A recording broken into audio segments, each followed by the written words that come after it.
퇴근이 늦어 시계를 보니 벌써 8시가 넘었다. 그냥 집에 가기엔 뭔가 허전해서 욕이라도 하고 가야겠다는 생각이 들어 주위를 둘러보니 길 건너편에 주황색 천막이 쳐진 포장마차가 눈에 들어왔다. 에이, 기분도 우울한데 뜨끈한 우동 국물에 소주나 한잔하고 가자. 차를 주차하고 포장마차 안으로 들어갔다. 비도 오고 시간이 어중간해서인지 손님은 아무도 없었다. 아주머니, 우동 하나랑 소주 한 병 주세요. 혼자 술 마시려니 조금 서글펐다. 괜히 휴대폰을 만지작거리며 불러볼 사람이라도 있을까 생각해봤지만 딱히 연락할 사람도 떠오르지 않았다. 우동과 소주가 나왔고 뜨끈한 우동 국물을 후루룩 마시며 외로움을 달래고 있었다. 우동을 반쯤 비웠을 때 친구의 아내 호란 씨에게서 문자가 와 있었다. 정철 씨, 지금 어디예요? 나 운동 끝나고 정철 씨 동네에 왔는데 잠깐 얼굴 볼 수 있을까요? 순간 의아했다. 호란 씨와는 자주 연락하는 사이는 아니었고 이렇게 갑작스럽게 만나자고 할 일이 별로 없었다.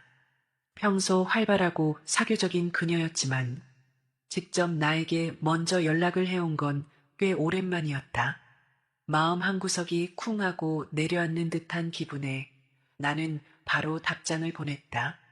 네, 저 지금 근처 포장마차에 있어요. 시간 괜찮으면 이리로 오실래요?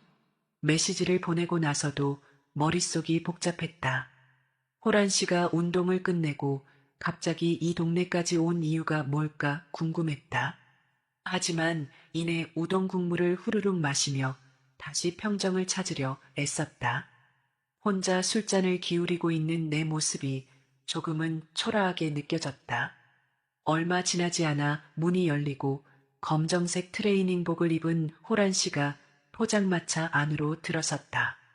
그녀는 늘 그렇듯 밝은 미소를 지으며 나를 향해 손을 흔들었다.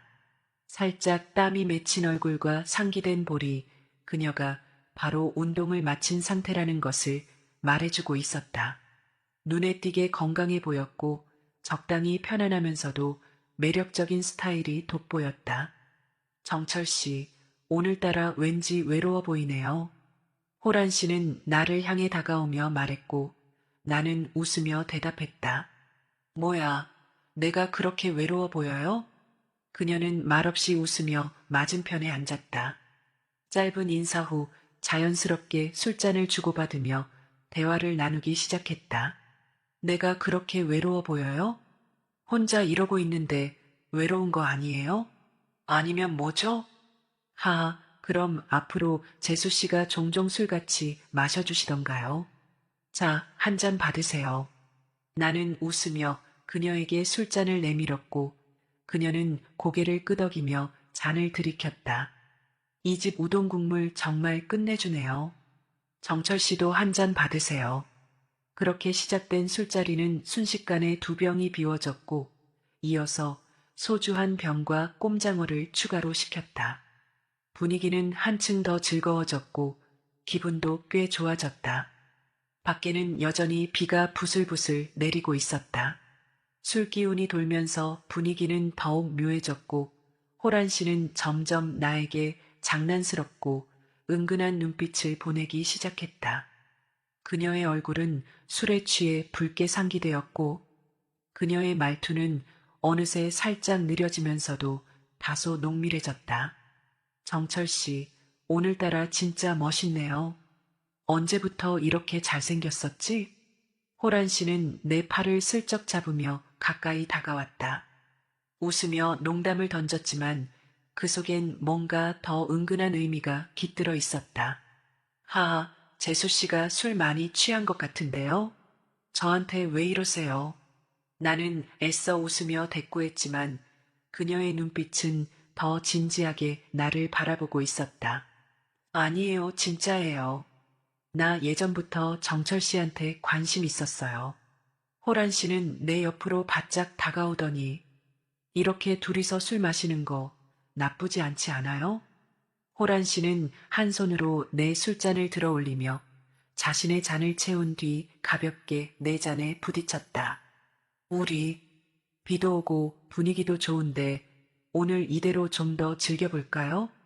나는 속으로 갈등하며 이 상황을 어떻게 받아들여야 할지 살짝 걱정이 되었다. 정철 씨, 솔직히 말해봐요. 나한테 관심 있죠? 아니면 내가 관심을 좀 더 보여줘야 하나? 그녀의 목소리는 장난스럽지만 그녀의 솔직하고 대담한 태도가 묘하게 끌리기도 했다. 둘 사이에 오가는 말들은 점점 더 솔직해졌다. 그러다 호란 씨가 갑자기 한숨을 내쉬듯 말문을 열었다. 이 비는 언제쯤 그칠까요? 그녀는 물끄러미 창밖을 바라보다가 나를 향해 고개를 돌렸다. 정철 씨, 저 술 취한 것 같은데 바래다 주실 거죠? 그럼요. 이 시간에 혼자 보내면 안 되죠. 괜히 저 때문에 피곤해 하실까봐. 괜찮아요. 정말요. 대리 불러서 데려다 주고 돌아오면 되는 일인데 뭐. 잠시 고민하는 듯 하던 그녀는 갑자기 다른 제안을 꺼냈다. 그럼 술도 깰 겸 정철 씨 집에 가서 차 한잔 할까요? 그 말에 나는 순간 당황했다. 내 집에 지금 시간도 꽤 늦었는데 우리 집에요? 시간도 늦었는데 괜찮겠어요? 나는 어색하게 웃으며 물었다. 그러자 그녀는 눈을 반짝이며 장난스러운 미소를 지었다. 뭐 어때요? 우리 사이에 그녀는 가볍게 웃었지만 그 안에 담긴 의미는 결코 가볍지 않았다. 그녀의 말에 내 마음도 복잡해졌다. 이러는데 과연 우연일까? 이러다 정말 정분이라도 나면 어쩌나 싶었다. 그러나 내가 그렇게 생각할 틈도 없이 호란 씨는 나를 똑바로 바라보며 솔직하게 말했다. 사실, 솔직히 말할게요. 저 정철 씨한테 예전부터 마음 있었어요. 그 순간 내 마음 속에서도 억눌러 두었던 감정들이 터져나왔다. 저도 그런데요. 나는 숨을 삼키며 조심스레 대답했다. 그럼 우리 한번 만나볼래요? 그녀는 잠시 말을 멈추고 나를 바라보며 고개를 끄덕였다. 하지만 살짝 걱정이 되었다. 우리 이래도 괜찮을까요? 그녀는 내 손을 살며시 잡으며 말했다. 누가 알겠어요? 우리 둘만의 비밀로 하면 되는 거잖아요. 난 그 말을 듣고 미소를 지었다. 밖에는 여전히 비가 내리고 있었지만 우리 사이에는 묘한 전율이 흘렀다. 안녕하세요. 39살 유부남입니다. 32살의 지인을 통해 5살 어린 아내를 만나게 되었고 연애 6개월 만에 아내가 임신하면서 바로 혼인신고를 했습니다. 아내는 정말 매력적인 외모를 가지고 있었어요. 처음엔 저를 무시했지만 끈질기게 따라다니며 결국 연애를 시작하게 되었고 급하게 결혼까지 하게 된 거죠. 하지만 결혼 생활은 생각만큼 순탄하지 않았습니다. 특히 결혼 2년 차부터 문제가 생기기 시작했어요. 아내는 자신이 너무 이른 나이에 아이를 가지게 된 걸 불평하며 저 때문에 인생이 망가졌다고 원망하기 시작했습니다. 그런 말을 들으면서 저 역시 자존감이 점점 낮아졌고 어떻게 하면 아내를 위로할 수 있을까 고민하게 되었죠. 그래서 외제차도 사주고 카드를 주면서 스트레스 풀라고 권유했습니다. 그 후로 아내는 매일 밖으로 나가기 시작했고 집안일에는 점점 더 소홀해졌습니다. 몇 달 전에는 휴대폰을 새로 바꿔주었는데 새 폰을 산 지 얼마 되지 않아 또 최신 휴대폰을 원하더군요. 조건이 좋다길래 하나 더 사주었는데 알고 보니 아내는 2개의 폰을 6개월 동안 사용하게 되었습니다. 어느 날 아내가 늦게까지 놀다 돌아와 샤워를 하러 간 사이에 새 휴대폰으로 카톡이 울렸습니다. 그 메시지 내용이 참으로 황당했어요. 오늘 좋았어? 집에는 잘 들어갔지? 다음 주에 또 보자.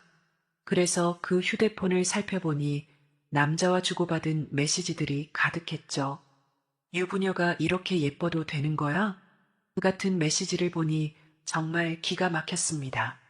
그날 밤 아내에게 바람 피운 거냐고 따졌지만 아내는 그저 아는 사람일 뿐이라며 부인했습니다.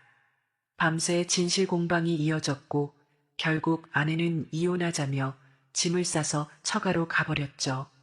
그렇게 우리는 1년 동안 별거 상태로 지내게 되었습니다. 별거 중에 오래된 친구 녀석이 결국 이혼을 하게 되었는데 그 친구의 아내가 바로 호란이었습니다.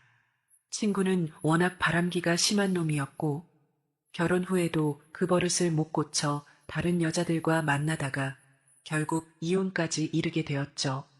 그렇게 친구와 호란의 결혼이 끝나는 모습을 지켜보며 마음 한구석에 씁쓸함이 남았지만 그건 곧 나의 이야기가 될 줄은 몰랐습니다. 그때쯤 저는 아내와 별거 중이었고 점점 혼자 지내는 시간이 길어지면서 마음의 빈 공간도 커져만 갔습니다. 그러던 어느 날 호란이 연락을 해왔습니다. 그녀는 나의 별거 소식을 들었고 상황이 너무 힘들어 나에게 위로를 받고 싶다며 찾아왔죠. 솔직히 호란과는 예전부터 친하게 지내긴 했지만 친구 아내였기에 거리를 두며 지내왔습니다. 그러나 지금은 둘 다 힘든 시기를 겪고 있었고 자연스럽게 서로에게 의지하게 되었습니다. 처음엔 그냥 이야기를 나누고 힘든 시간을 공유하며 위로받는 관계였지만 시간이 지나면서 우린 서로에게 점점 더 끌리기 시작했습니다. 호라는 외로움을 달래줄 상대 이상으로 나에게 큰 의미가 되어갔습니다. 어느 순간부터 우리는 단순한 위로를 넘어 진심으로 서로를 사랑하게 되었고 미래를 함께하고 싶은 마음까지 커져갔죠. 나는 그녀와 새로운 시작을 꿈꾸게 되었고 호란 역시 그런 미래를 함께하자며 약속을 했죠. 하지만 큰 문제가 생겨나고 말았습니다. 내 아내가 갑자기 이혼을 거부하는 것이에요. 처음엔 아내가 먼저 이혼하자고 나가버렸는데 막상 시간이 지나면서 아내는 온갖 핑계를 대며 이혼을 미루기 시작했습니다. 자신이 실수한 것은 맞지만 그 정도 실수로 우리 관계를 끝내는 건 너무 가혹하다고 하면서 내가 속이 좁아 터진 사람이라며 나를 비난하기까지 했습니다. 그리고 이제 와서 이혼을 못 해주겠다는 말까지 꺼내며 나에게 증거를 가져오지 않으면 법적으로도 불리하다는 태도를 보였습니다. 나는 호란과 함께할 미래를 그리고 있었고 그 생각은 점점 더 확고해졌습니다. 하지만 아내가 이혼을 미루는 상황이 계속되면서 난 점점 더 답답해져만 갔습니다. 호란과의 관계는 진심이었고 더 이상 아내와의 불행한 결혼 생활을 더 이상 이어가고 싶지 않기 때문입니다. 이제는 새로운 시작을 하고 싶은데 아내가 이렇게 나오니 답답할 따름입니다. 이 상황을 어떻게 풀어야 할지 고민이에요. 바람난 사연 지금 시작합니다. 저로 말씀드릴 것 같으면 전 모 중소기업의 부장입니다. 이제껏 부장 자리에 오르면서 수많은 야근을 해왔고 언제나 야근을 주로 혼자 해왔던 저였지만 이번 일은 어찌어찌 하다 보니 갑작스레 우리 회사 여직원과 단둘이 야근을 하게 되었답니다. 이유는 바로 우리 팀이 밀고 나간 광고 프로젝트에 급한 수정이 필요했고 그걸 내일 오전까지 꼭 마무리를 해야 했기 때문이었죠. 직원 2명이면 할 수 있는 수정량이어서 부장인 저와 미스김이 함께 야근을 하게 된 것입니다. 아무래도 티끌 하나 없는 오차 없이 말끔하게 해결해야 하는 일이었기에 대리 과장급보다는 경력이 더 많은 부장급인 제가 일을 마무리하는 게 훨씬 수월했답니다. 그래서 그날은 야근을 하게 된 것이고 제 밑으로 남자 직원들이 여럿 있었지만 그 일을 처리하는 데 있어서 아무래도 제가 더 노련했던 거죠. 그리고 저를 서포트해주며 빠른 일 처리와 솜씨로 발빠른 작업을 이어나갈 수 있는 우리 부서에서의 사람은 오직 미스김뿐이었습니다. 그래서 부장인 저와 미스김과 함께 야근을 하게 됐답니다.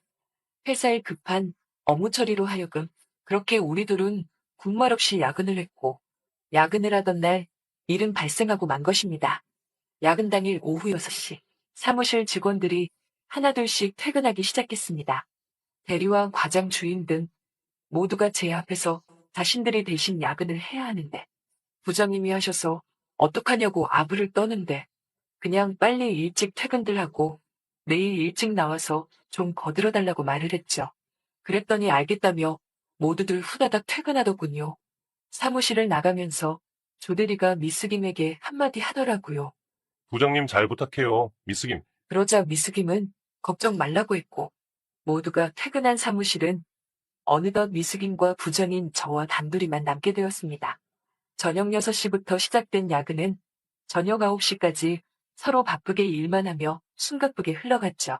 그런데 점점 허기가 지기 시작했습니다. 아무래도 야근을 하려면 뭐 좀 먹어야 하기에 허기 좀 채워야 야근이 가능했죠. 그런 제 마음을 어떻게 알았는지 미스김이 먼저 말을 꺼내더군요. 부장님, 저녁은 어떻게 할까요? 그냥 간단하게 먹으면 될 것 같다고 하니까 미스김이 하는 말이 회사 골목에 정말 맛있는 도시락집이 있는데 지금은 끝날 시간이라서 배달은 안 될 것 같고 빨리 가서 사온다고 하더군요. 그래서 전 그냥 알겠다고 했습니다.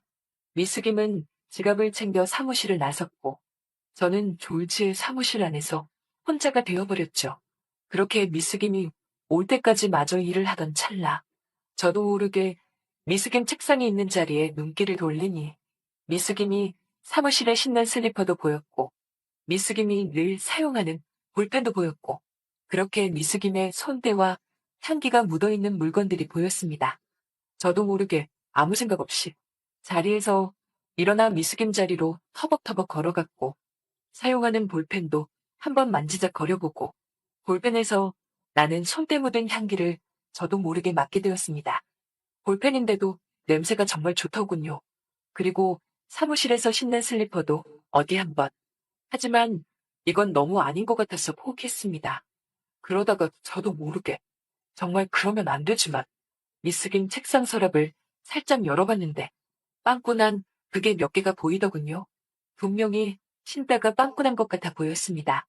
뭔가 이끌리듯 저는 그중 하나를 꺼내어 제 책상으로 가져갔습니다. 여러분이 지금 듣고 계신 채널은 바람난 사연 채널입니다. 그리고 얼마 후 미스김이 돌아오더군요. 양손엔 도시락을 들고서 흐뭇한 표정을 지으며 돌아왔길래 전 왔냐고 했고 아무 일도 없듯이 미스김이 차려놓은 도시락을 먹으려고 하니까 갑자기 미스김이 하는 말이 부장님 그러지 말고 우리 같이 먹자고 하면서 도시락을 갖고 의자를 당기어 제 옆자리로 와 찰싹 붙어서 앉더군요. 그래서 그렇게 아무 일 없이 도시락을 먹으려고 하는데 이상하게 자꾸 미스김이 신경이 쓰이고 심장도 콩닥콩닥거리고 정말 알 수 없는 노릇이었습니다. 도시락을 먹으며 젓가락질을 하는데도 왜 이렇게 수전증이 있는 것 마냥 손이 떨리고 국을 숟가락으로 떠먹으려고 하면 국이 덜덜덜 떨리는지 정말 미스김 보기도 창피할 정도더군요. 그 모습을 본 미스김이 부장님 어디가 안 좋으시냐고 하길래 저는 아무 일도 아니라고 하니까 미스김이 저한테 이러는 겁니다. 부장님, 제가 먹여드릴까요? 순간 전 귀를 의심한 듯 싶었습니다. 놀란 토끼눈으로 미스김을 쳐다보니 미스김이 갑자기 방글이 웃으며 부장님도 참 농담이에요, 농담. 이러면서 다시 도시락을 맛있게 먹더군요. 저도 참 다 늙어서 주책 같았습니다. 농담 하나도 저렇게 진지하게 받아들이니 말입니다. 아무튼 서로 도시락을 다 먹고 나니 미스김이 먼저 화장실로 가서 양치질 좀 하고 온다고 하더군요. 저는 그러라고 하고 업무를 보고 있는데 자꾸 아까 몰래 가져온 게 신경이 쓰여서 안 되겠다 싶어 다시 미스김 자리로 가서 그 자리에 그대로 갖다 놓으려고 하는데 그때 갑자기 미스김이 휙 들어오더군요. 저는 너무 놀라서 어쩔 줄 몰라 하니 미스김이 하는 말이 자기가 아까 서랍을 열다가 흘린 것 같다고 말을 하더라고요. 그렇게 말해주니 뭔가 안심이 됐습니다. 저도 그냥 맞다고 하며 그래서 주우려고 한 거라고 하니까 고맙다고 하면서 미스김은 다시 자기 자리로 돌아가 업무에 매진하더군요. 저도 똑같이 업무에 매진하면서 일을 하고 있는데 그것도 잠시에 불과했습니다. 자꾸 미스김이 신경 쓰였고, 어둡고 조용한 회사에서 사무실 불빛 하나에 의지한 채 같이 있으려니까 이상한 기분이 자꾸 들고 땀까지 흘릴 정도였습니다. 그러자 미스김이 저를 잠시 보더니 부장님, 냉커피 한 잔 타드릴까요? 라고 하길래 저는 그러라고 하면서 냉커피를 타달라고 하니까 미스김이 탕비실에 가서 냉커피를 타오는 것이었습니다. 두 잔을 타왔는데 냉커피를 타오면서 미스김이 갑자기 아까처럼 의자를 당기어 제 옆자리로 오더군요. 그러면서 하는 말이 저 너무 힘들어서 그러니까 잠깐 여기서 커피 한 잔만 마시고 제 자리로 갈게요. 라고 하는데 평상시에 볼 수 없었던 미스김의 모습이었습니다. 속으로 별별 생각이 다 들더군요. 혹시 나한테 관심이 있나? 아니면 나한테 바라는 거라도 있나? 그것도 아니면 내가 생각하는 거랑 지금 같은 생각을 하는 걸까? 등등 별의별 생각이 났지만 제가 먼저 뭐라고 하기엔 좀 너무 난감했습니다. 그래서 미스김을 의식하면서 냉커피를 마시다가 저도 모르게 그만 냉커피를 양복바지에 쏟고 말았습니다. 그 모습에 놀랍게 미스김이 어쩌냐고 하면서 티슈를 가져와서 이곳저곳을 닦아주더군요. 기분이 참 묘했습니다. 양복을 버린 것에 신경을 써야 하는 게 맞는데 급하게 제 양복 여기저기를 닦아주는 미스김한테 더 신경이 쓰이더군요. 그때부턴 정말 미스김이 미스김으로 안 보였습니다. 그냥 여자로 보였고 이성으로 다가왔습니다. 물론 저와 나이 차이도 있고 아주 어린 막내 여동생뻘이거나 삼촌뻘인 저이지만 미스김이 그렇게 여자로 보이니 저로서도 어찌할까 모르겠더군요. 시간은 어느덧 새벽 3시가 넘어갔고 그렇게 미스김을 의식하며 일을 하고 있었습니다. 중간중간 미스김을 쳐다보니 미스김도 피곤하고 졸린지 자꾸 연신하품을 해대더군요. 그러지 말고 한숨 자라고 말하고 싶지만 밀린 일도 있었고 그런 말조차 하기가 이상하게 입에서 나오지 않았습니다. 저는 더욱더 미스김을 의식하면서 일을 했고 미스김도 피곤함을 이기면서 계속 업무에 매진했죠. 그러다가 서로 어떻게 됐는지 모르겠는데 잠깐 졸았다고 생각하고 책상에서 눈을 떠보니 어느덧 사무실 창밖으로 햇볕이 들어오고 있었습니다. 아침 6시였죠. 그리고 제 자리 바로 옆에서 미스김이 엎드려서 자고 있었습니다. 왜 내 자리에서 엎드려 자고 있을까 하는 생각이 들었지만 알 수 없는 노릇이었죠. 별별 생각이 다 들었습니다. 설마 내가 미스김과 함께 다른 짓을 한 건 아니겠지? 그냥 미스김이 내 자리에 와서 잠들었던 건가 하는 생각이 들었죠. 그도 그럴 것이 제 차림새를 보니 멀쩡했습니다. 어쨌든 야근은 잘 끝내게 되었습니다. 그렇게 다행히 미스김과 협업한 야근으로 인하여 오전까지 완성해야 하는 프로젝트 건은 다행히 잘 해결이 됐고 우리는 퇴근을 했습니다. 그리고 그 다음 날부터 저는 미스김을 부르기가 참 난감했습니다. 미스김과는 그 야근으로 인하여 부장과 직원 이상의 감정이 더 싹트기 시작했고 우리는 더욱더 친해졌습니다. 그래서 야근이 있으면 언제나 서로 함께하고 싶어하는 마음이 간절한 우리였죠.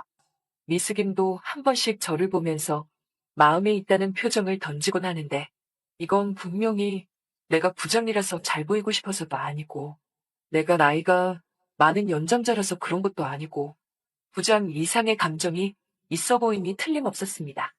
착각이라면 착각이겠지만 착각치고는 너무 여러모로 미스김도 저에게 관심이 많았거든요. 아무튼 미스김은 참 예쁘고 좋은 여직원이었습니다. 그런 여직원과 같은 사무실에서 같이 업무를 한다는 게 저로선 참 복받은 곳이라 여겨지네요. 잘 들으셨나요? 오늘의 바람난 사연은 여기까지입니다. 바람난 사연 지금 시작합니다. 여느 날처럼 남들보다 조금 이른 시간집에서 자고 있는데 위층에서 또 싸우는 소리가 들린다. 저 집은 내가 이곳으로 이사 오고 나서부터 하루가 멀다 하고 매번 싸우니 층간소음으로 인한 피해는 고스란히 내 몫이 되었다. 그날도 퇴근 후 집에 돌아와 저녁을 먹고 싶고 자려고 하는데 위층에서 또 싸우는 소리가 들렸던 것이다. 부부싸움은 칼로 물베기라고 해서 그런지 매번 싸웠다. 안쓰웠다를 하는 위층에 사는 중년의 부부.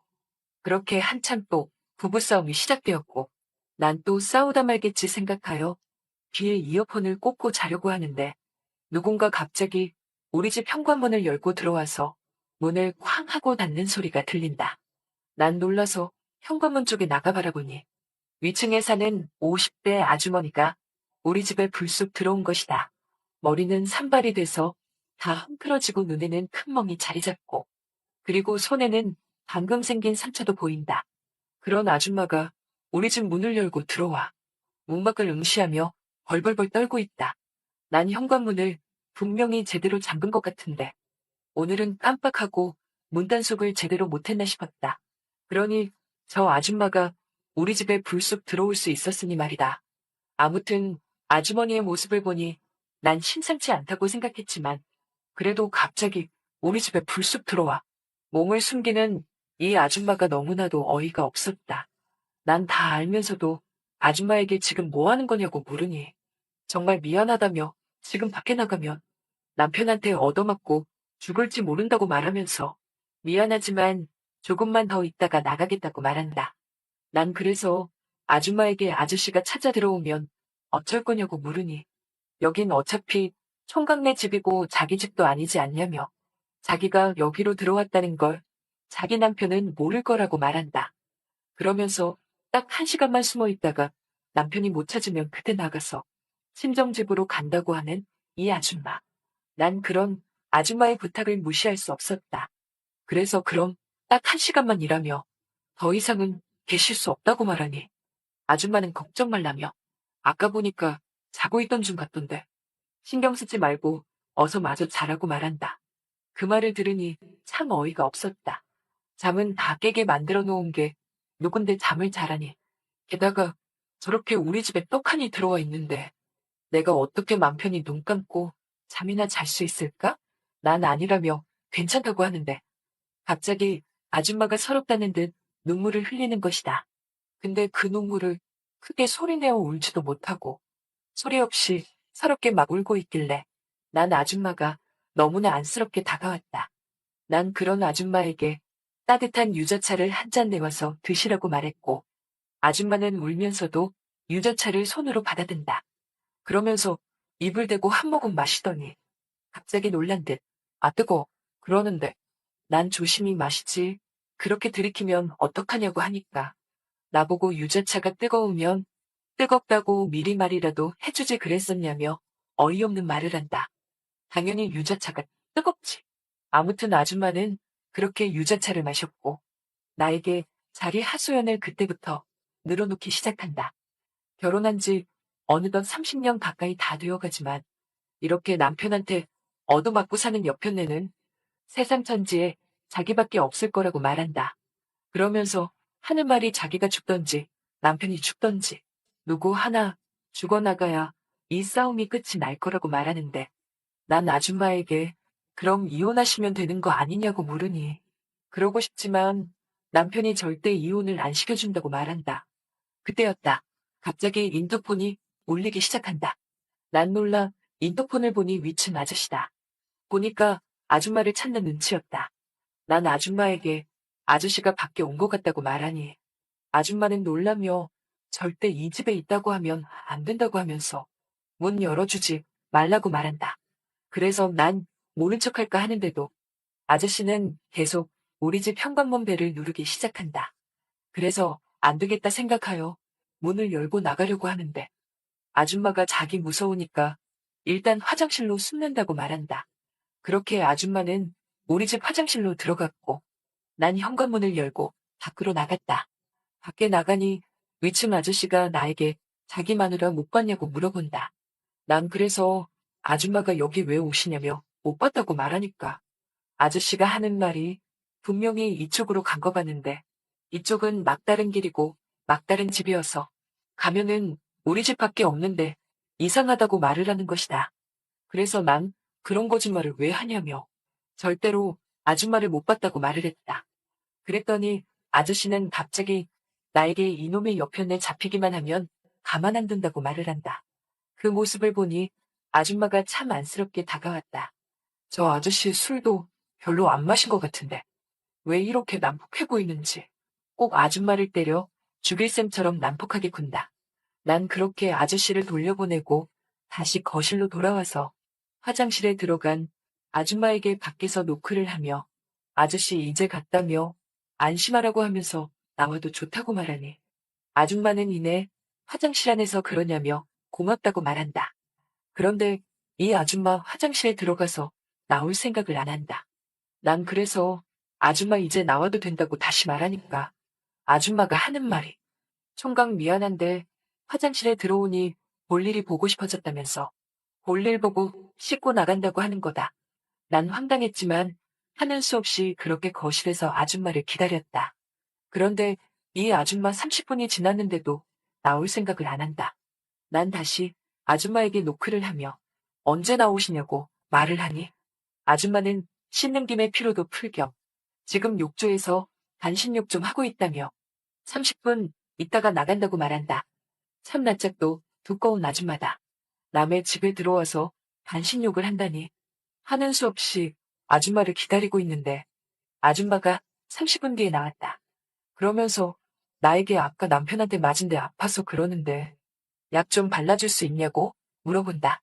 난 그래서 집에 있는 빨간 약과 후시딘으로 상처 부위에 약을 발라주었더니 아줌마는 총각이 발라줘서 그런지 정말 금세 나을 것 같다고 말한다. 그러면서 나에게 다시 아줌마는 보다시피 옷이 너무 불편해서 그러니까 좀 편한 옷 없냐고 하길래 난 아줌마에게 이제 안 가시냐며 벌써 우리 집에 들어온 지 2시간이 넘어간다고 말하니 아줌마가 하는 말이 지금이 밤 11시인데 어딜 가냐며 집에 들어가면 남편한테 얻어맞을 게 뻔하고 친정집에 가더라도 내일 아침 일찍 갈 테니 이왕 선심 쓰는 김에 아침까지 있게 해달라고 하는 이 아줌마. 나는 너무나 어이가 없었지만 이렇게 상처가 많은 아줌마를 이 밤에 내쫓기도 뭐했다. 그래서 난 알겠다고 했고 그렇게 아줌마는 우리 집에서 잠을 청하기로 했다. 불은 꺼졌고 집에 있는 허리띠로 선을 만들어서 난 아줌마에게 넘어오지 말라고 말을 했다. 여러분이 지금 듣고 계신 채널은 바람난 사연 채널입니다. 그랬더니 아줌마는 걱정 말라며 늙었지만 자기도 여자 아니겠냐며 그렇게 함부로 남자에게 그러지 않는다고 말한다.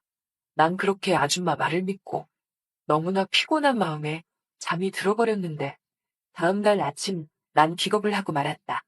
허리띠로 선을 만들어 놓은 건 무용지물이 되어버렸고 내가 누워있는 자리에 어느새 넘어와서는 내 몸에 한쪽 발을 떡하니 올려놓고 골아떨어져 잠을 자는 것이다.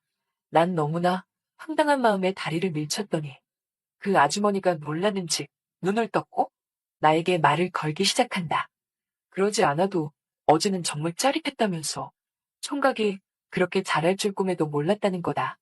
난 그래서 그게 무슨 소리냐며 우리에게 어젯밤 아무 일도 일어나지 않았었다고 말하니 아줌마는 아니라면서 자기는 꿈속에서 나를 만났다며 꿈속에서 만나니 너무나 짜릿했다고 말한다. 그러면서 하는 말이 자기가 날 갖고 싶어서 기도하듯 갈망을 하니 꿈에서도 만나게 해준 것 같다며 이건 분명히 우리들을 이어주기 위한 것이라고 말하는 이 아줌마. 그러면서 아줌마는 전과는 다르게 이제는 아예 저돌적으로 나에게 조금씩 조금씩 다가온다. 난 놀란 마음에 아줌마를 피해 도망가듯 하니까 아줌마는 가만히 있어 보라며 야릇한 눈빛을 보내며 좁은 집안에서 나를 잡기 시작한다. 난 그렇게 여기저기 아줌마를 피해 다녔고 급기야 피할 곳이 없어진 난 현관문을 열고 밖으로 나가니 밖에는 벌써 윗집 아저씨가 대기하고 있었다. 그리고는 윗집 아저씨는 기다렸다는 듯 우리 집에 갑자기 쳐들어와서는 나를 잡으려는 아줌마를 발견하고서 이놈의 여편네 다른 남정네들이랑 바람핀 것도 모자라서 이제는 아랫집 총각한테까지 들이대냐고 하며 아줌마를 때리기 시작하는데 아줌마는 맞으면서 아저씨에게 정말 미안하다며 다시는 바람 안 핀다고 싹싹 빌고 있다. 보니까 이 아줌마 바람을 한두 번 펴본 게 아니었고 그의 아저씨는 매번 손찌검을 했던 것 같다. 아저씨는 나를 힐끔 째려보길래 난 아저씨의 눈빛이 무서워서 눈빛을 피했더니 아저씨는 아줌마를 데리고 우리 집 밖으로 나간다. 그리고 또 이어진 부부싸움 소리. 일방적으로 아줌마가 또 맞는 소리 같았다. 폭력을 정당화할 순 없지만 보아하니 바람을 여러 번 핀 저 아줌마가 맞을 짓을 했다는 느낌이 들었다. 난 층간소음도 싫고 더 이상 저 집이랑 엮이기가 싫어서 후에 빠르게 이사를 가게 되었다.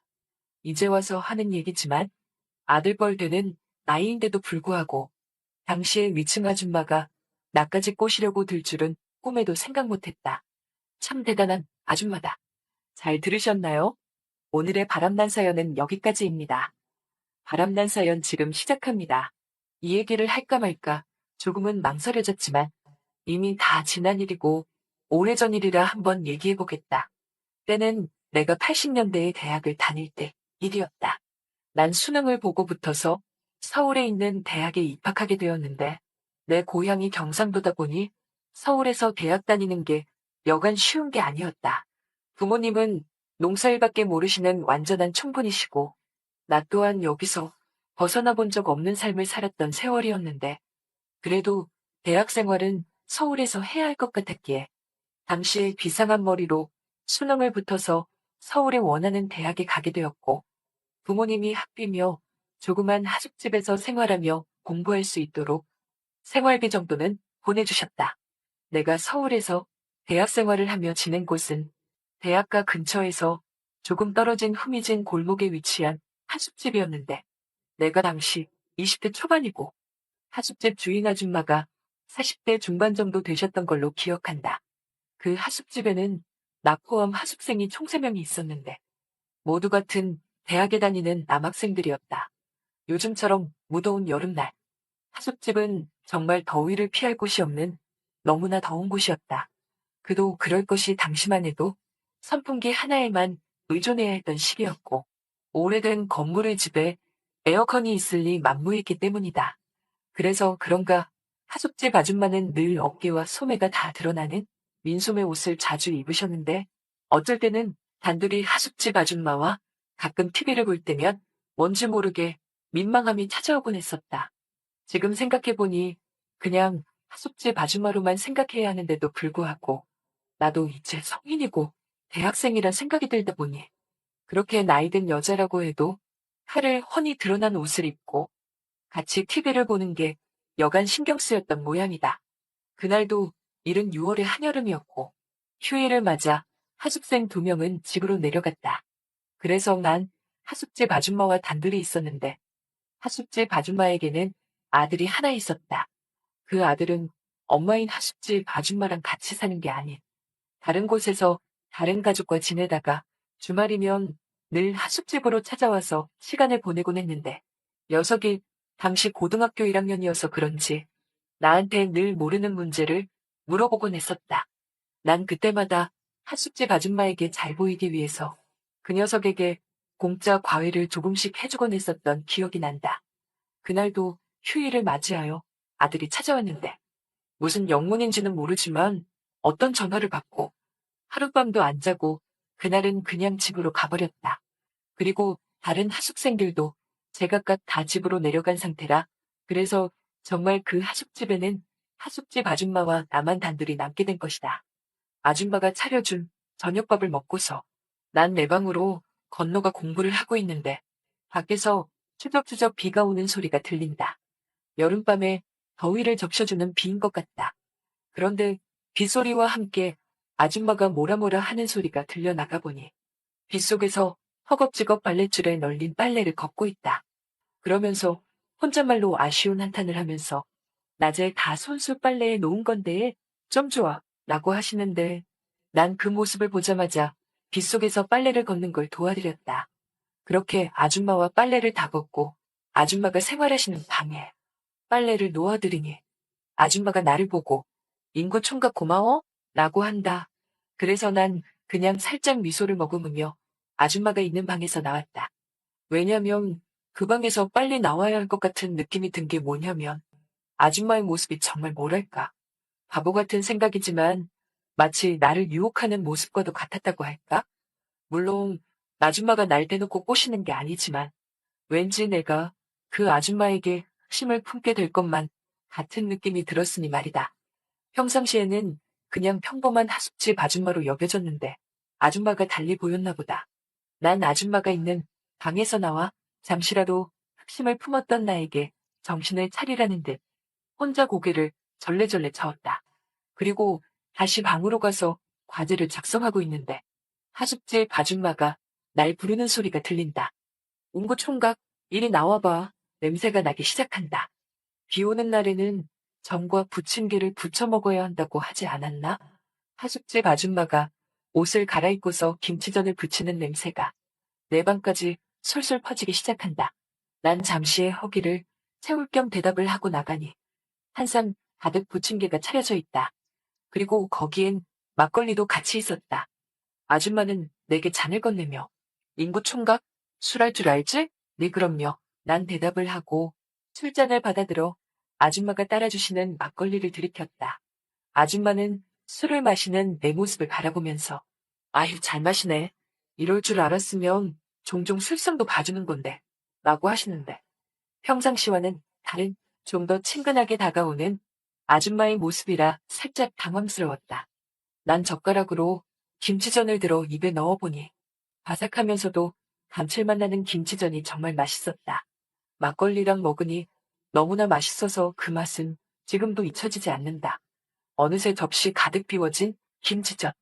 아줌마는 그걸 보고서 잠깐만 기다리라고 하면서 금방 더 부쳐온다며 접시를 갖고 주방으로 가신다. 그때 난 잠깐 주방쪽을 힐끔 봤는데 전을 부치시는 아줌마의 뒤태가 참 예뻐 보인다. 여러분이 지금 듣고 계신 채널은 바람난 사연 채널입니다.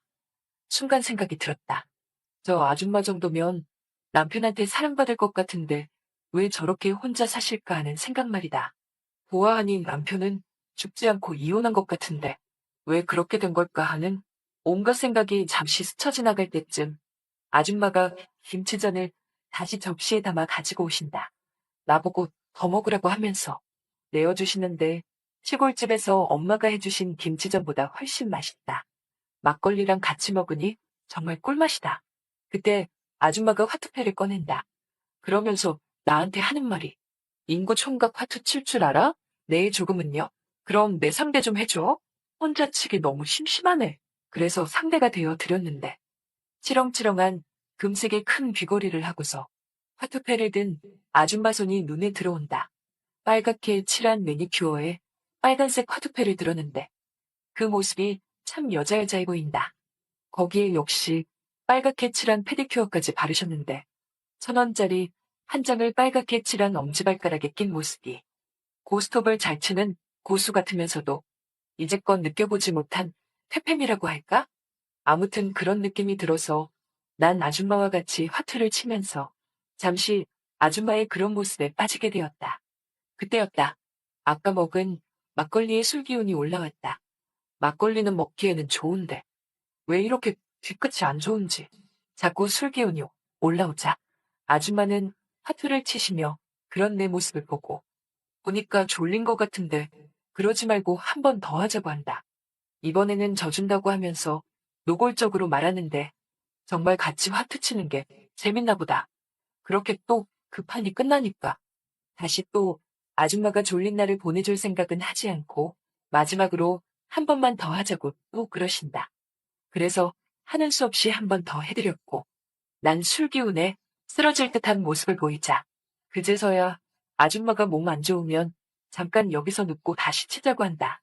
그래서 난 아줌마 말에 따라 그냥 내 방이 아닌 화투를 치던 이 방에서 잠이 들고 말았다. 얼마나 잤을까? 아침 해가 밝은 느낌이 든다. 아줌마는 일찍 일어나서 주방 일을 하고 있다. 난 아줌마가 나 때문에 잠도 못 주무신 것 같아. 죄송한 마음에 내 방으로 건너간다고 하니까 아줌마가 하시는 말이 왜 그러냐며 더 자도 된다고 하신다. 그러면서 알 수 없는 미소를 내게 띄우시는데 그 미소의 의미가 당최 뭔지 모르겠다. 대체 난 여기서 잠들고 무슨 일이 일어났던 걸까? 막걸리에 취해서 아무 생각도 안 들지만 뭔가 그냥 평범하게 시간이 흐른 것 같지 않은 찝찝함이 흐른다. 그 뒤부터 하숙집 아줌마는 다른 하숙생들과 달리 유독 내게 잘해준다. 계란 후라이도 몰래 해주고 과일도 몰래 깎아서 준다. 하숙비도 밀려도 되니 천천히 내라고 한다. 부담스럽다. 이 아줌마가 왜 그러지? 분명 무슨 낌새가 느껴지긴 하는데 확실히 뭐라고 말은 못하겠다. 그래서 그런가 난 이렇게 무더운 여름날이면 그때의 하숙집 아줌마가 아직도 생각이 난다. 그 골목 그 자리에 아직도 하숙집이 있는 걸로 아는데 한 번쯤 옛 추억을 생각해서 찾아가 보고 싶기도 하지만 뭔지 모르게 찾아갈 용기가 안 생기는 이유는 뭔지 나도 잘 모르겠다. 잘 들으셨나요? 오늘의 바람난 사연은 여기까지입니다.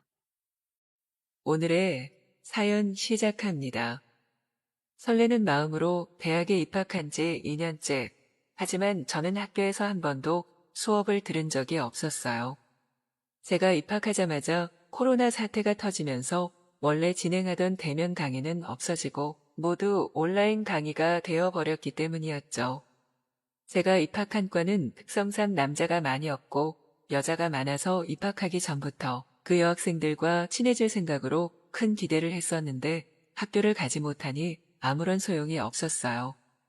그래도 온라인 수업을 하며 얼굴들을 보았는데 우리 과에 예쁜 여자가 많다는 것은 알 수 있었어요. 그 중에서 특별히 2명의 여학생이 눈에 들어왔어요. 모니터 화면 너머로 얼굴을 볼 뿐이었지만 단번에 둘 다 상당한 미인이란 걸 알 수 있었죠. 두 여학생을 보는 재미로 수업에 열심히 참여하게 되었고 덕분에 성적도 나쁘지 않게 유지 중이었어요. 온라인 수업이지만 수업 시간이 항상 기다려지고 설레었죠. 오랫동안 지켜보다가 가끔 화면 너머로 두 얼굴을 보며 혼자 여러 상상을 했고 수업 도중 혼자 욕구를 해결해 버리는 일도 있었어요. 그렇게 2년이 지나고 3학년이 되었을 때 다행히 코로나 시국이 어느 정도 풀려 오프라인 대면 수업이 시작되었고 학교에 나가게 되었어요.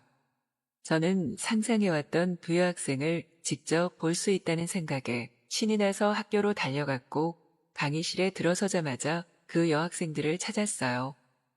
하지만 아무리 봐도 보이지 않았고 자리에서 혼자 실망하고 있을 때쯤 두 여학생이 동시에 강의실로 들어왔어요. 저를 알고 있을까 조금 떨려하고 있는데 두 여학생은 자리가 마땅치 않았는지 제 양옆에 앉게 되었어요. 심장이 터질 것 같았지만 기분은 너무 좋았죠. 2년 동안 화면 너머로 보며 혼자 마음에 품어왔던 2명이 제 양옆에 앉아있다니 믿기지가 않았죠. 첫날 앉은 자리가 자연스럽게 고정이 되어 우리 3명은 매일 같은 자리에 앉게 되었어요. 그러던 어느 날 수업 도중 교수님이 조별 과제를 내주셨고 양옆의 사람과 함께하라는 말씀을 하셨을 때 저는 정말 미치게 좋을 지경이었죠. 한 달 가까이 옆에 앉으며 대화 한번 못 해봤었는데 그때부터 셋이 자연스럽게 대화를 시작했고 저는 대화가 끊기지 않도록 최대한 노력하며 이어나갔어요. 제 노력 덕분이었을까요? 결국 수업을 마친 뒤 조별 과제를 위해 카페에서 만나기로 했고 의외로 케미가 잘 맞았던 우리 셋은 금방 친해져서 자주 만나게 되었죠. 2명의 미인과 함께 단인이 세상을 다 가진 것 같았고 친구들도 모두 부러워했어요. 그렇게 셋이 맛있는 것도 먹으러 다니고 술도 마시며 많은 이야기를 나누게 되었고 서로에 대해 모르는 게 없는 사이가 되었죠. 그렇게 우정을 이어나가던 도중 저는 딜레마에 빠지고 말았어요. 저는 2명을 모두 좋아하게 되고 말았고 어느 누구도 놓치고 싶지 않았어요. 물론 그 두 여학생이 저를 좋아하고 있을지는 모르지만 만약 그렇다고 하면 현실적으로 2명과 동시에 연애를 할 수 없었기에 선택을 해야 했었죠. 고민에 고민을 거듭하던 저는 아찔하지만 2명과 동시에 연애를 해야겠다는 생각을 가지고 계획을 세운 뒤 실행에 들어갔어요. 한 명에게 먼저 고백을 한 뒤 절대 비밀이라고 말해놓은 뒤 다른 한 명에게도 같은 방식으로 입단속을 시키기로 했어요. 정말 다행히도 2명 모두 저에게 호감이 있었고 계획대로 잘 맞아떨어져서 2명과 동시에 연애를 시작하게 되었어요. 제일 친한 친구 한 명에게만 이 사실을 털어놨고 저를 나쁜 놈이라고 욕했지만 저는 이미 상황이 벌어졌으니 멈출 수 없다고 하며 위험한 연애를 이어나가게 되었죠. 서로에게 비밀로 하고 2명을 번갈아가며 만나는 하루하루가 그렇게 아찔하고 스릴 넘칠 수 없었어요. 제 계획대로 하루에 1명씩 데이트를 했고 모두에게 비밀이라는 핑계로 오픈된 장소가 아닌 모텔 같은 장소에서 만났고 2명과 하루씩 번갈아가며 사랑을 나누었어요. 그런 연애를 이어가다 보니 점점 더 용감해져서 하루는 아무도 없는 강의실에서 1명과 사랑을 나누고 바로 다음에 동아리 방으로 가서 또 다른 1명과 사랑을 나누었죠. 그런 스릴이 저를 더 흥분하게 만들었고 모든 에너지를 2명의 여자와 사랑을 나누는 데 쓰고 있었죠. 어느 날은 제 자취방에서 1명과 사랑을 나누고 나가는 길에 다른 1명이 집으로 들어왔는데 처음에는 의심을 했지만 서로 저와 연애하는 줄 모르고 있었기에 무사히 넘어갈 수 있었죠. 하지만 꼬리가 길면 밟힌다 했던가요? 6개월을 그렇게 스릴 있는 연애를 즐겨가며 아무 탈 없이 지내던 중 2명 모두에게 이 사실을 들키고 말았어요. 유일하게 비밀을 털어놨던 친구가 저에게 속고 있는 2명이 불쌍하다며 사실을 말해버렸어요. 처음에는 2명 모두 저에게 불같이 화를 내며 나쁜 놈이라며 욕을 했고 저는 미안하다고 빌며 용서를 구했지만 아무 소용이 없었어요. 저는 이렇게 제 사랑을 모두 잃는 것인가 생각하며 좌절하고 있었죠. 하지만 그 시기에는 2명 모두 저에게 너무 깊게 빠져 있었는지 얼마 지나지 않아 둘 다 저를 놓치고 싶지 않다고 말했죠. 하지만 둘 다 만나는 것은 용납할 수 없다고 하며 3자 대면하여 둘 중 1명에 대한 선택을 강요했어요. 저는 정말 선택을 할 수 없었어요. 나쁜 놈이라고 생각할 수 있지만 2명 다 사랑하고 2명 다 놓칠 수 없었기 때문이죠. 그렇게 저는 더 위험한 상상을 현실로 만들고 싶어졌어요. 3명이 함께 사랑을 나누고 싶어졌죠. 저는 2명 다 사랑해서 선택을 할 수 없다고 말하며 셋이 함께 사랑을 나누고 싶다고 고백해버렸어요. 그런데 무슨 일인지 처음에 그 말을 들은 2명은 저에게 불같이 화를 내며 자리를 박차고 나가버리더니 결국 며칠 뒤에 2명 다 저를 포기할 수 없다며 조건부 허락을 하고 말았죠. 여자 동기 2명이 이야기를 나눴고 그 행위를 허락은 하되 한 달 동안만 셋이 사랑을 나누며 느껴본 뒤 선택을 하라는 조건이었어요. 그렇게 우리는 처음 친구로 만났던 그때처럼 셋이 만나게 되었고 세상 짜릿하게 셋이 사랑을 나누게 되었어요. 저는 너무 행복해서 미칠 지경이었죠. 처음 온라인 화면 너머로 보며 혼자 욕구까지 해결하게 만들었던 그 2 여자가 저에게 사랑을 바라며 열심히 만족시켜주려고 애쓰는 모습에 저는 둘 다 만족시키기 위해 탈진할 만큼 모든 것을 쏟아내고 말았죠. 그렇게 꿈같은 나날이 이어졌어요. 처음에는 강의실과 동아리방에서 따로 나누던 사랑을 이제는 둘과 함께 동아리실에서 나누고 있었죠. 제 자취방에서도 둘과 함께 사랑을 나눈 뒤 쓰러져 잠들어 버리는 경우가 많았고 그렇게 저는 모든 것을 다 가진 남자가 되었죠. 결국 약속한 한 달이 지났지만 어느 누구도 포기할 수 없었던 저는 선택을 못하겠다는 핑계로 또 한 달을 연장했고 그 다음에 또 한 달씩 늘리며 셋이 계속 사랑을 나누었죠. 어느새 4학년이 된 지금까지도 저는 2 여자를 만족시키기 위해 온 힘을 쏟아내고 있습니다. 행복한 날들이 언제까지나 이어지길 바라면서요. 몇 달 전, 나도 모르는 사이에 일이 벌어졌고, 그 후로 저는 전혀 심심하지 않은 삶을 살고 있습니다. 바로 할머니 때문이죠. 평생 농사를 짓고 살아온 할머니인데 어찌나 고운지 그날 이후 제 인생이 즐겁습니다. 구독과 좋아요 부탁드립니다. 저는 농촌에 살고 있는 이혼남입니다. 이혼하고 오갈 데가 없어서 부모님 댁에 얹혀 살고 있는 한심한 놈이죠. 쉰이 다 된 나이에 부모님의 농사일을 도우며 살고 있습니다. 결혼을 해서 전처와 함께 살 때 처음에는 행복했습니다. 아이 둘을 낳고 행복하게 살고 있었죠. 아이들이 유치원생일 때 천은 일을 하기 시작하더군요. 마트에서 캐셔로 일을 하다가 전처는 바람이 났습니다. 자기는 사랑하는 남자를 만났으니 제발 놓아 달라고 하더군요. 어쩔 수 없이 이혼을 하게 되었습니다. 그때 저는 30대 중반이었고 세상에 여자가 하나뿐인가 하는 마음에 이혼을 했습니다. 아이들은 전처가 맡았고 그 남자와 함께 살면서 아이들을 키운다는 얘기가 들리더군요. 저는 양육비만 보냈습니다. 30대 중반이 된 때에 이혼을 하고 혼자 직장을 다니며 살았습니다. 이혼남이었지만 그때는 젊었기에 여자들과 만날 기회가 많았죠. 사귀는 여자도 있었고 즐거운 일도 많았습니다. 그러던 중 저는 장사를 시작했다가 망해 부모님이 사는 집으로 들어와 살게 되었습니다. 제 부모님은 땅을 많이 가지고 있는 분들이에요. 저는 부모님의 농사일을 돕고 부모님으로부터 월급을 받고 살았습니다. 부모님의 집으로 다시 들어온 지가 벌써 8년이 되었네요. 시골에서의 삶은 무료했습니다. 바쁠 때는 바쁘지만 한가할 때는 너무 한가한 곳이 농촌이죠. 시골에서 살다 보니 자연스럽게 여자를 만날 기회가 줄어들더라고요. 게다가 나이가 점점 들다 보니 여자를 만날 기회는 더더욱 줄었습니다.